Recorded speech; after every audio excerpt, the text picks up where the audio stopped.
नमस्कार एही भिडियो रे आमे वर्तमानर संपत्तिर एंट्री करूथिलु।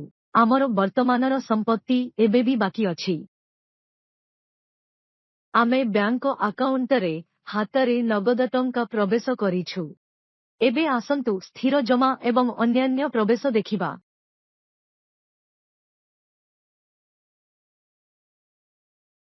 आपण एठारे विकल्पटी देखि पारिबे।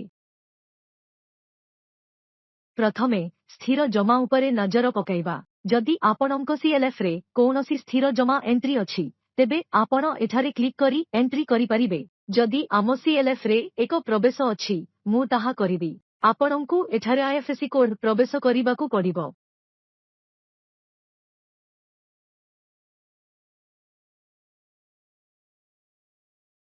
सर्च बटन उपरे क्लिक करिबा मात्रे आपण बैंक एवं शाखा देखि पारिबे एवं एहाकु चयन करि पारिबे।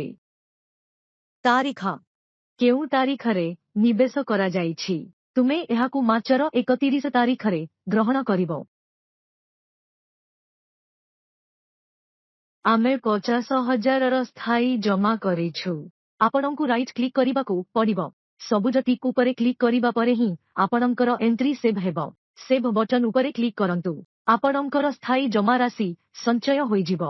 एही परी भाबरे आपण प्रवेश करि पारिबे। चालो फेरी जिबा।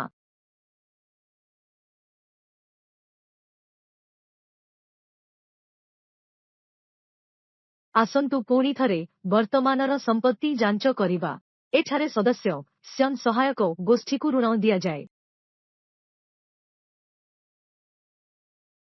एवं सदस्य माननक पई ऋण विकल्प एठारे उपलब्ध हेबो कारण एही गोष्ठी किछि पर्यायर सीएलएफ र सदस्य मध्य अटे।